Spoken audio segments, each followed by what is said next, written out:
10 years of award-winning car talk. It's the In Real Time Car Show, your weekly go-to all things automotive place. Just ahead, we talk with Auto Shop. We talk Auto Shop with HCC's Dave Vogel. We'll have This Week in Auto History, get you updated on the stories making automotive news headlines and more. Howdy along with Mike out of this world Mars, King Conrad DeLong. We need more Jeff Zekin. I'm Don Armstrong. Glad you could join us today. Thank you very much. We really appreciate it. So let's get right to school, shall we? Dave Vogel, it's great to see you. Thank you so much for joining us today. How you doing? Doing pretty good. Thank you for having me. Well, it's always a pleasure. The Houston Community College Fall Automotive Program. Now's the time to get signed up and get ready to go. So tell us what you got. Yes, sir. We got a full lineup of classes for the fall for morning and evening classes. I heard a lot of the other schools aren't running evening classes, so we made a couple extra classes just for the overflow. So that's going to work out good. We got automotive, we got diesel, and we have body shop at the Automotive Center on Airline Drive and 45. Very nice. Well, you know, most of us, and of course, you know, especially for us automotive guys, we're out there, we're busy. We might have a full-time job or a part-time job, and we want to learn more about our craft, our trade. This seems to me like these evening classes would be a perfect opportunity for us. Yeah, and we have part-time as well. So if you didn't want to go full-time, if you wanted to just take an AC class or electrical class, we have them available in the evening as well. How much does something like, let's just say an AC class, since it's hot and everybody's having air conditioning issues, and well, how much would that cost, and what are the hours for a class like that? So it'd be 6 p.m. to 10. It'd either be on a Monday, Wednesday, or a Tuesday, Thursday, and then it costs around $300. And it's 12 weeks long. That's all? That's perfect. That's a it. value. And especially today, because, and David, you know as well as anybody else does, there's such a high demand right now. There's such a need in the industry for technicians. The industry is hungry. So anybody looking to begin a career as a technician, what a great opportunity at a value price at Houston Community College to do that for $300. $300, yeah, exactly. I know absolutely nothing about automotive air conditioning, nothing. So that would be a perfect opportunity for me to get to know how they work, how to fix them, what goes wrong with them, how to diagnose the problems. I mean, and how long is it? How many week class? If you go part-time, it's 8 hours a week for 12 weeks. So 80 hours. So a wham bam, good. Thank you, ma'am. We're out of there in 12 weeks. Yeah, but it's only 4 hours a day. I know. 2 days a week. Right. Yeah. I mean, and I'm sure it goes by fast, too. Oh, I'm sure it goes by faster than you think. Yeah. I wonder if they have anybody there that could put a supercharger on a Corvette. Yeah. I'm sure that Dave could probably assist in that and that sort of thing. And so I assume that the other classes, like you said, electrical, that would be the same thing, correct? Yeah. On average, they run around $300 each class. So, you know, I have to tell you that electrical has always been a mystery to me. Oh, it's a mystery to a lot of people. Yeah. A total pain. There's a guy that is on Garage Squad, older guy, and he seems to be the electrical guru. Oh, yeah, the guy with the goatee. Yep. Yeah, he just climbs in cars and rewires them. Yep. But those are a simpler car. The electrical that they're doing at Houston Community College is beyond the simplicity of a 1970 model car, because they're doing a lot of the integration of all the modules. You know, you got these chips that they can't get to build cars. You're talking some of today's cars have got 20 plus chips in them, and all of those computers have to talk to each other, and that's a piece of the electrical. But they do fundamental electrical, Ohm's law, you know, volt ohms and amperage as well. So, Dave, in a class like that, I mean, do you start with the basics? Because I'm a guy that doesn't know anything about it, and so I would need to know the basics before I get into the computer technology part of it. Do you start there? Yes, we start with Ohm's law all the way from the basics, teach you how to do that. We teach you how to use the meter, the multimeter. We show you wiring diagrams. You have to learn to build a wiring diagram, a series circuit, and a parallel circuit. So yes, we start from the basics, and then we have an advanced electrical class after the first one. So you have 2 electrical classes before you get into engine performance 1 and engine performance 2.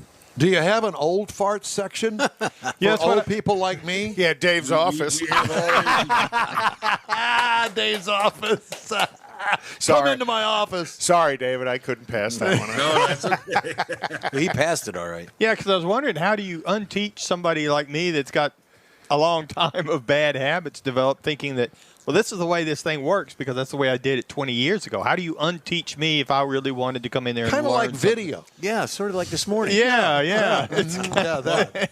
Yeah. Well, the first thing we do is we'll give you a basic knowledge test, and then we'll give you an F, so then you know you don't know.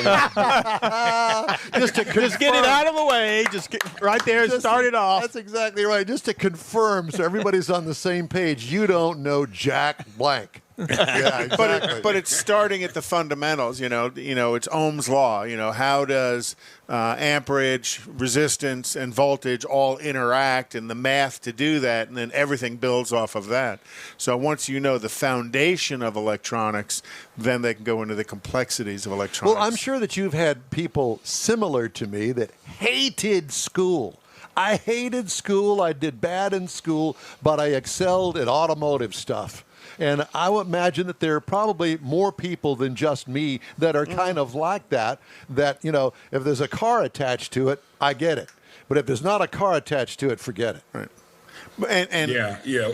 We get a lot of students that don't like the classroom part of the academics. So that's why we offer 2 different pathways. You can get a certificate, which has none of the academics, math, science, the English classes and all the academics you got to take, or we do offer an associate's degree where you do take that and you get an associate's degree. So there's 2 ways. If you don't like school, you can still just do the car stuff.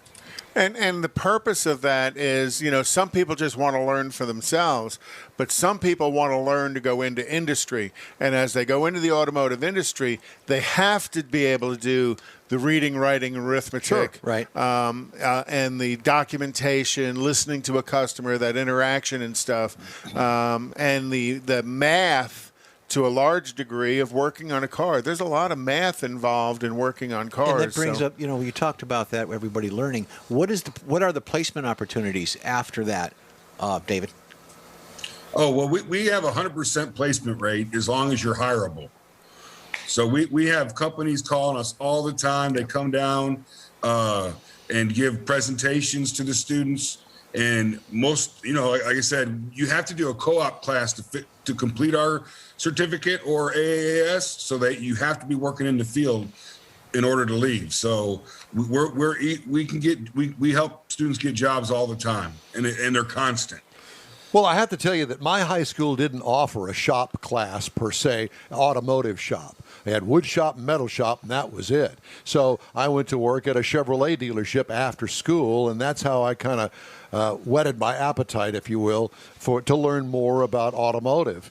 And, one of the things that I wish that they had offered for me anyway in high school, at least in career day, where they would offer automotive type stuff. And I assume that you guys do go out to high schools and you get these guys out there that are wrenching in their home garage, but really don't have access to, say, for instance, a shop class, an automotive shop class in high school. Yeah. So, how do you get those guys? How do you get guys like me that didn't have that opportunity? Right. Yeah. Pre-COVID, we used to have big events where all the seniors would come out and all of our COEs, all the departments would come out and set up, and we'd bring all the special toys and fancy equipment, and then talk to the students and have them come by and do some, trial stuff using the tools and things like that. Now what I've been doing is doing, like right now, a Zoom meeting into the classes, trying to get the counselors and stuff to invite us in. Yeah, COVID's changed a lot. Yep. COVID, but coming out of the Houston Community College program too, there's some pretty high-level guys here in town that have come out of that program down at Helfman Chrysler on 610 and right there by the IKEA. Their service manager, their service manager come out of the HCC program at a pretty high level and has accomplished a lot in the industry. So it's not just coming out of the program and becoming a lube dude. You know, you're coming out of the program with a set of skills. You still have to educate yourself, though.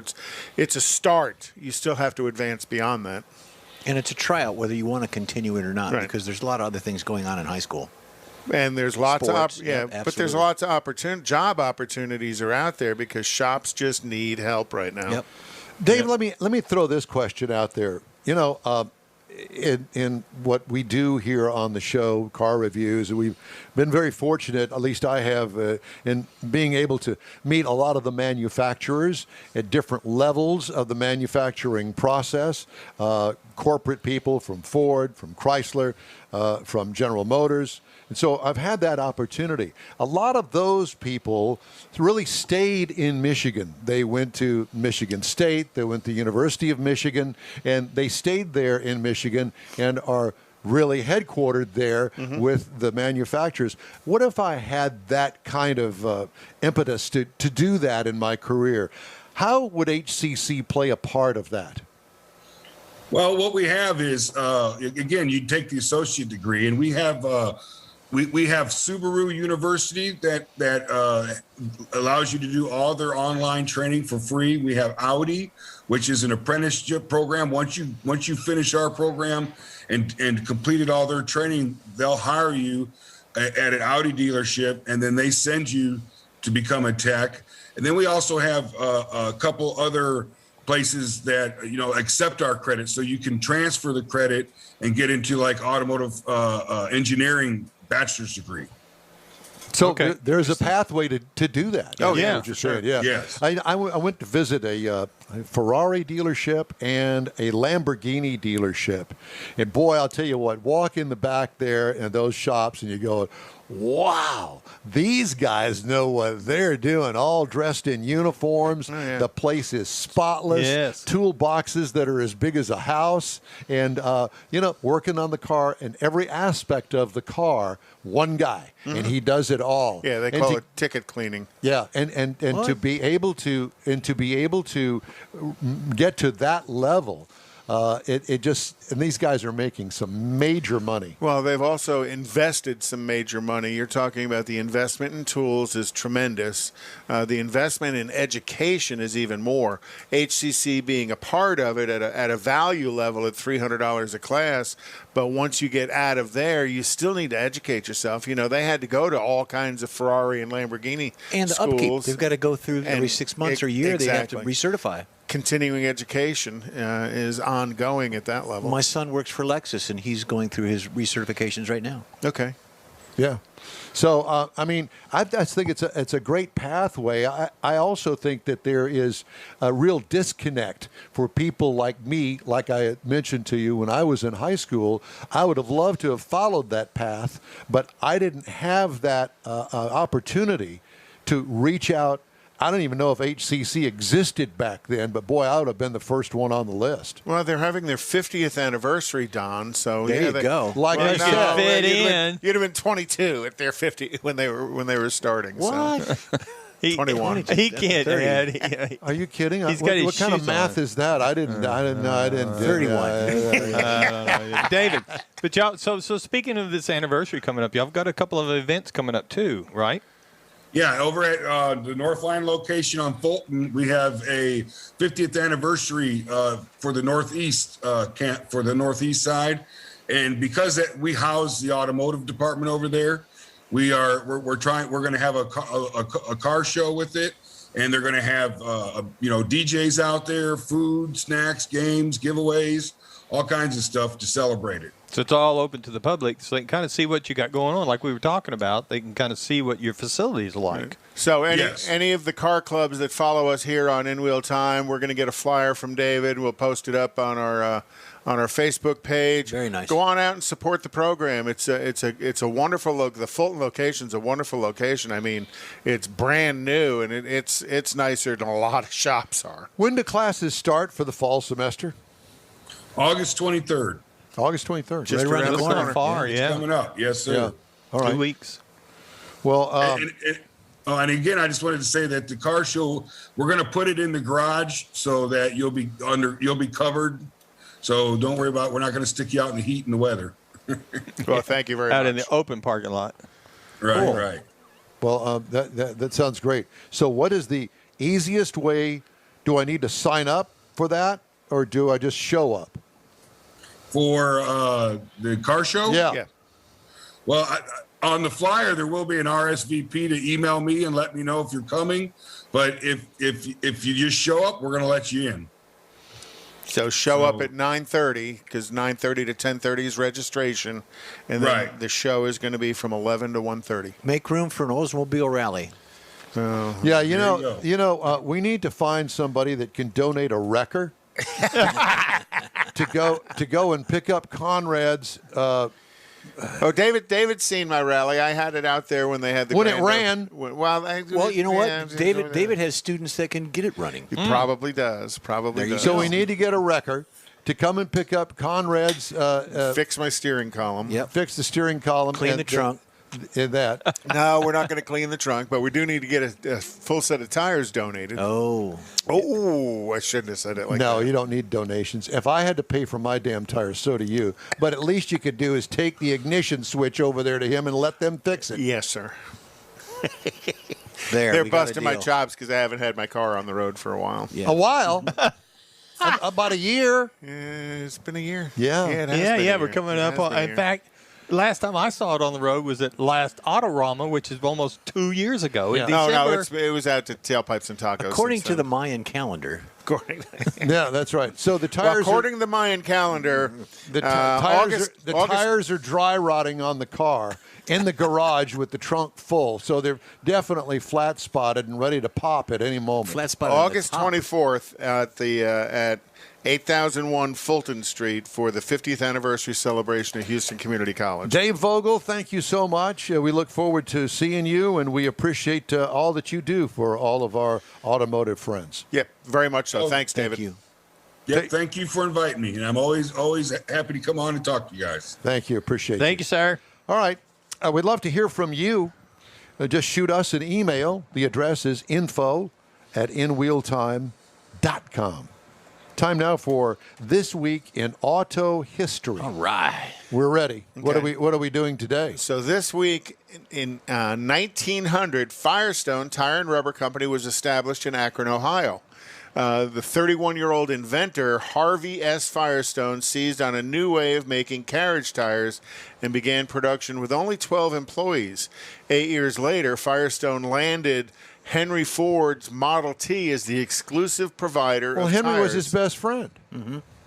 Yeah, very much so, and that was the start of Firestone. Here was kind of their first logo as well, and now Firestone is owned by Bridgestone. So Right. it's, you Are know, these two of the employees? Japanese. yeah, those are two of the 12 employees. Okay. In It's 1903, Don Armstrong over on the left. yeah, with the muscles, right? Uh-huh.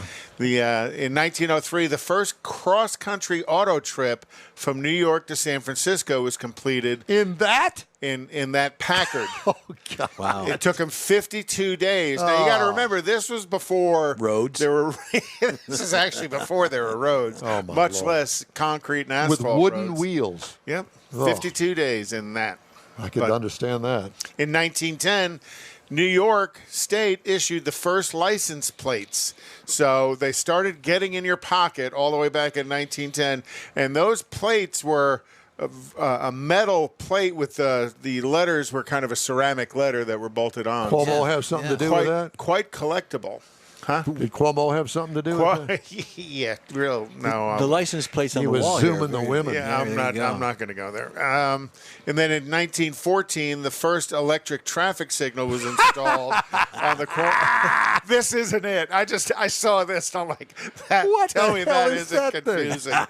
Tell me that wouldn't be confusing. Oh, my God, that's I'm great. hoping that's a piece of artwork because there is no way you would understand. What about which light's the aiming street at you. signs in like 15 different languages too? But yeah, so in 1914, the first electric traffic streetlight was out. Awesome. In 1928, Chrysler Corporation acquired the Dodge brothers.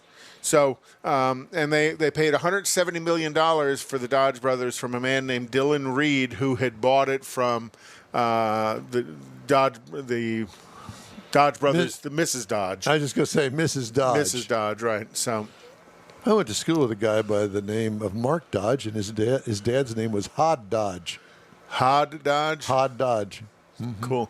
So that's the Dodge brothers logo at the time. So, again, as a lot of these independent companies were brought under the umbrella of Chrysler, General Motors, and Ford, some came and some went, but Dodge is still here. Interesting. In 1941, the Jeep was born. Oh, my. Parade magazine called it the Army's most intriguing new gadget, a tiny truck which can do practically anything.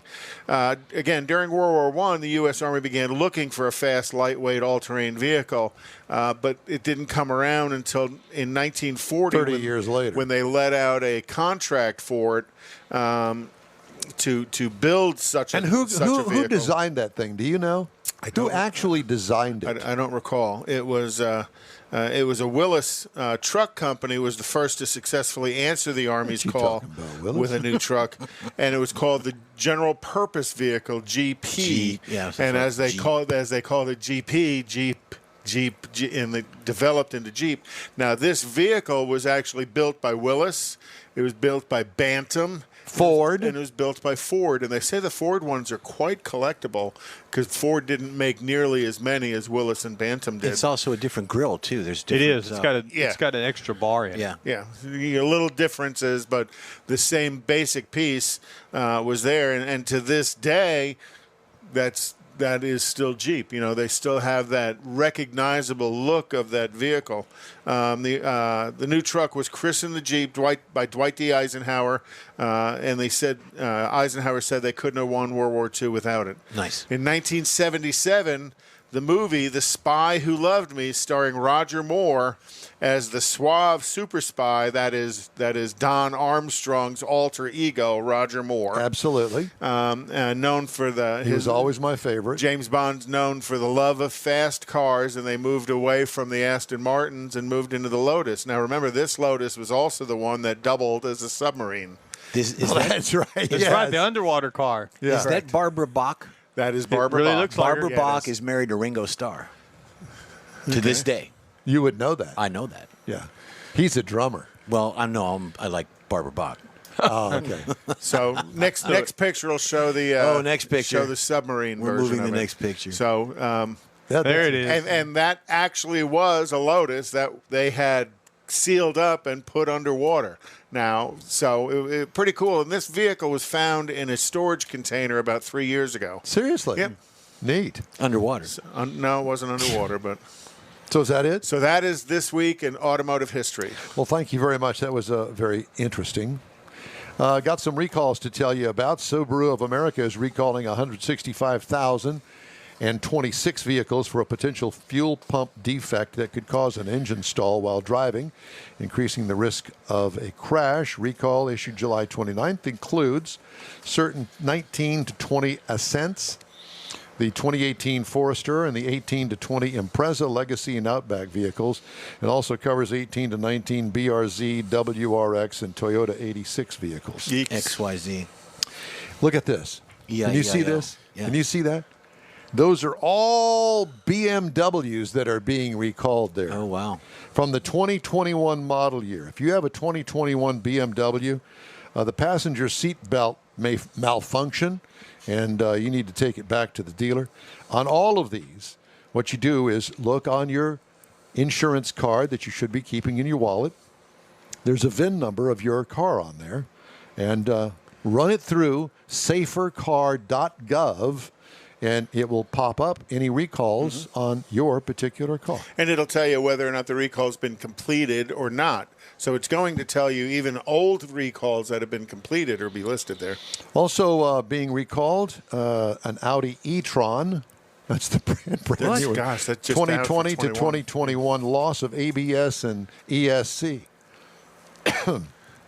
General Motors recalling Chevrolet and GMC Silverado 2500s from 20 and 21 because the spare tire is the incorrect size. Oh, no. What the hell? Are you serious? Who messed that up? You're fired. The guy putting the spare tire in. God. General Motors also recalling the Tahoe and Yukon from 2021 because the brake system has been calibrated incorrectly. That's not good. No.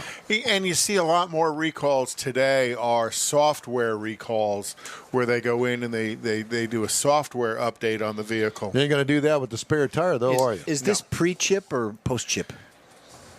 Pre-chip meaning the old chips that are in the Nacho vehicles? chips. Nacho chips. Or the ones that are coming out chips. now. The EV revolution is closer than it appears, with automakers rapidly developing a slew of new vehicles that will Don's wow favorite. consumers, but anxiety around charging and range is likely to hold buyers back. Don has anxiety reading this article. I love this article. Gosh, He doesn't even have that was really weird. He doesn't even have a battery radio in the house.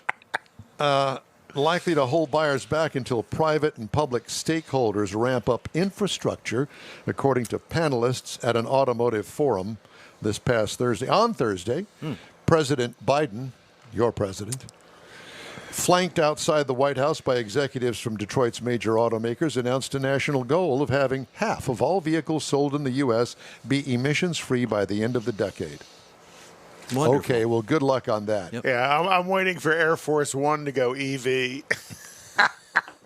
Or that big Cadillac. What do they call it? Big The Cadillac? Beast. The Beast, Hey, yeah. hey, don't be messing with the Cadillac. Biden administration Thursday proposed new mileage standards and limits on greenhouse gas emissions from cars and trucks that exceeded what some environmentalists feared would be issued. It would mandate fleet-wide vehicle mileage of 52 miles per gallon by the year 2026, up from 40 miles per gallon this year. EPA said its proposal would result in a 10% reduction in vehicle emissions in model year 2023, and then a 5% greater emissions reduction improvement each year after that through 2026. EPA said it would be taking public comment on light-duty vehicle proposals until September the 27th. Can I make a comment? Send your hate mail. No, yeah, you got to make sure. Pretty much. Well, that's it for this hour of the In-Wheel Time That's a Car good Show. way to end it. Time now for a quick break. We shall be right back. Stay with us.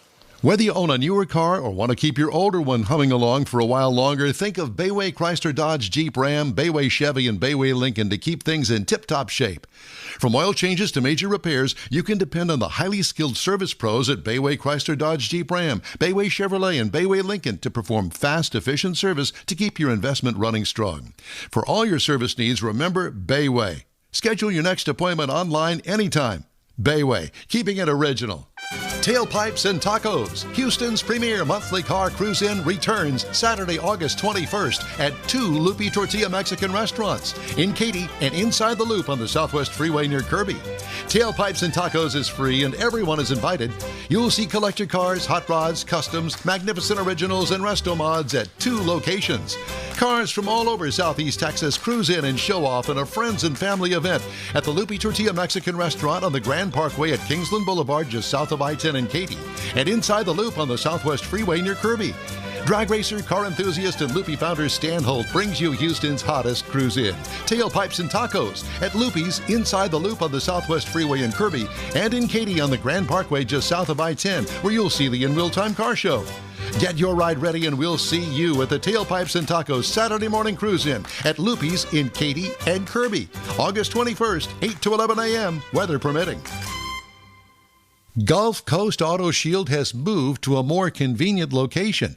Now you can visit John Gray and his staff of dedicated professionals at their new shop on the South Sam Houston Parkway between Belford and Airport in Southwest Houston. Gulf Coast Auto Shield is the best at paint correction and ceramic coatings. Clear bras and custom wraps are specialties that only Gulf Coast Auto Shield installs with award-winning accuracy, and all their services come with a warranty. Lamborghini, Aston Martin, Porsche, and Ferrari owners depend on Gulf Coast Auto Shield for their specialty services, and you should too. The In-Wheel Time Corvette and Cutlass have both been massaged by Gulf Coast Auto Shield, so isn't it time your vehicle visit their new shop in Southwest Houston? Call John Gray today at 832-930-5655 or visit online at gcautoshield.com. That's gcautoshield.com. Paint, coatings, wraps, and more at gcautoshield.com.